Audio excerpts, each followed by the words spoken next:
You scroll TikTok, you watch YouTube, you read every comment thread on Reddit, yet your profile sits quiet.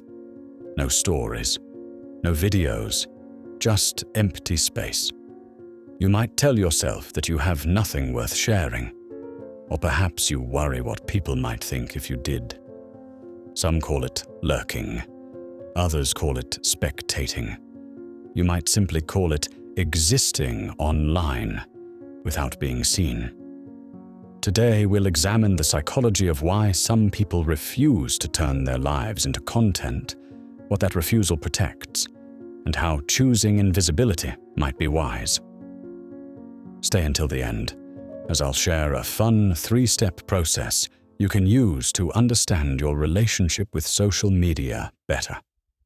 Let's begin our journey by exploring the fake theatrics most people play online. This first concept reveals how humans often feel the need to perform around others. Erving Goffman demonstrated that daily life operates like theater. We manage how we appear, control what we reveal, and hide what doesn't fit the character we're playing. He called this impression management. On social media, that performance becomes permanent and visible to thousands. Every photo, every caption, every reply becomes a promise about who you are. One mistake, one off-brand moment, and your whole online image cracks. You feel this weight before you ever hit post. The cursor blinks. You rewrite the caption 3 times. Is this too much? Not enough? Will people misunderstand? This anxiety isn't irrational. You see, when you claim an identity online, you're entering what Goffman called a moral contract. With this contract, others expect you to live up to that identity. They'll hold you to it. Choosing not to post becomes a way to avoid signing that contract with an audience that never forgets and always has access to your online identity. Furthermore, Goffman explained that we often idealize our performances, showing society's approved values rather than our own messy reality. Modern social media platforms tend to amplify this. For example, everyone displays their best angle, their perfect life, their most polished thought. They filter their blemished skin or caption over their authenticity. The whole platform becomes a ceremony where people pledge allegiance to the most polished image they can. Yet for some, refusing to participate feels less like withdrawal and more like protecting something real. Jung offers another lens. He taught that the persona, the social mask we wear to survive in human society, belongs more to the crowd than to us. The mask simplifies us into something society can read and reward. When we identify too closely with that simplified version, the real self gets buried. Many people who don't post on social media are quietly resisting this collapse. They're keeping space for the deeper self to exist without an audience deciding what that existence should look, act, or talk like. Moreover, theater demands escalation when attention is scarce. To stay visible, you must be more dramatic, more frequent, more viral. The easiest way to win that game is to keep amplifying what you post, whereas the easiest way to stay whole is to step off that social stage entirely. Then, silence becomes the space where you don't have to be constantly displayed. This choice protects the parts of you that can't be reduced to a TikTok caption. Next, we will look at the dark anxiety of negative evaluation. The second point of our journey is how the fear of being perceived negatively keeps us silent. Recent research on social media lurking, as it is called, reveals a clear pattern. When people experience too much information, too many features to navigate, and too many social demands all at once, they develop mental fatigue. That fatigue combines with anxiety about being judged, which all humans psychologically fear. Together, these feelings push users into spectator mode. They watch, they scroll, they never contribute. The study by Liu and colleagues found that this is a protective strategy for when the emotional cost of visibility is too high. Moreover, social comparison drives part of that emotional cost. Go on to any platform, and you will see polished feeds and perfect lives. This, in turn, makes your ordinary moments feel inadequate by contrast. That gap between who you are and who everyone else appears to be creates self-doubt. The bigger that gap, the more you anticipate embarrassment if you share your reality online. So you stay quiet and anonymous. You protect your self-esteem by avoiding comparison in the first place. Lurking lets you remain present without risking exposure. Privacy concerns add another layer. Every post creates a permanent record. Data can be misused. Screenshots resurface years later. The worry isn't only, what will people think, but also, what trail am I leaving? That concern creates anxiety within you and makes restraint feel wise. Then, staying quiet preserves involvement while minimizing your digital footprint. Furthermore, platform overload compounds the fear. Endless content streams exhaust your attention, while dozens of notifications exceed what your mind can process. The research found that all three types of overload, informational, functional, and social, correlate with both fatigue and anxiety in people. In other words, when the room gets too loud and crowded, speaking your voice feels impossible and useless. Silence becomes an adaptive strategy, so you just lurk instead. Moreover, Goffman's work explains why negative evaluation feels dangerous online. He found that performances have a promissory quality, implying a promise.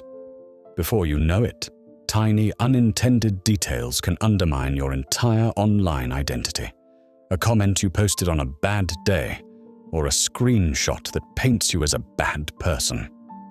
Negative observers search for cracks, and once they find them, your whole identity claim falls apart. Silence avoids this information game. If you never step onto the stage, you can't be discredited or bound to a role you didn't fully agree to play. In essence, people aren't vanishing from social spaces. Instead, they're coping with anxiety and information overload that platforms create, but rarely acknowledge.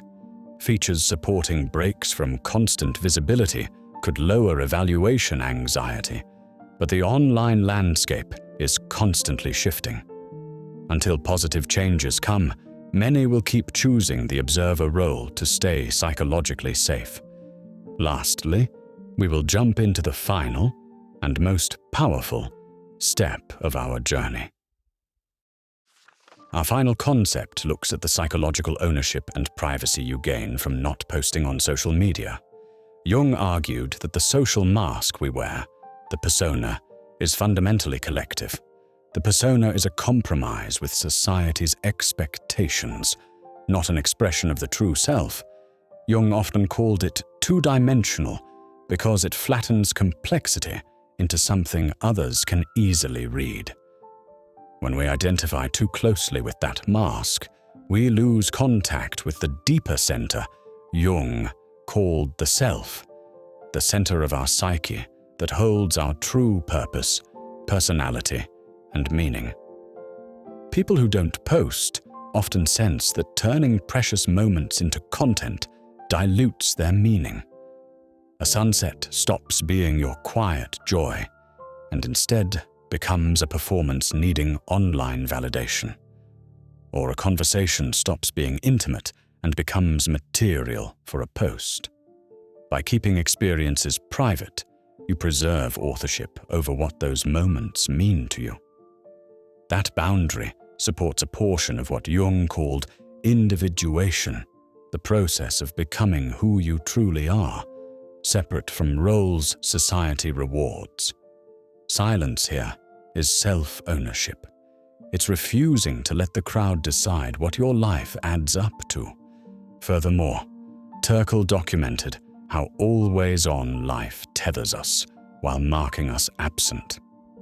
We're physically present but mentally divided, one eye on our phone even during face-to-face moments.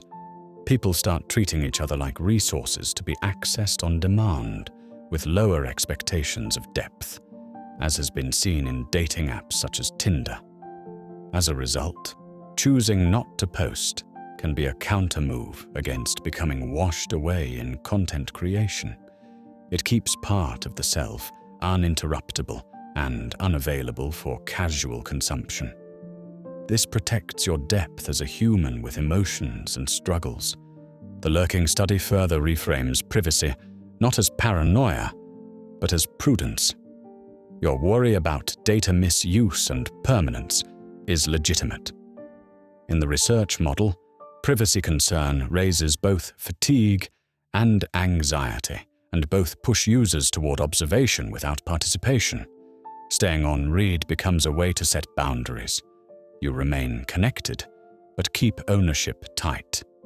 You stay informed without surrendering control over your narrative. Even more important, Jung warned against ego inflation, mistaking collective praise or archetypal roles as exaggerated importance. He learned that the cure for this inflation is stepping back from situations where you could claim importance. As a result, refusing constant posting can actually be an anti-inflation practice. It declines the lure to become a brand or mini-celebrity.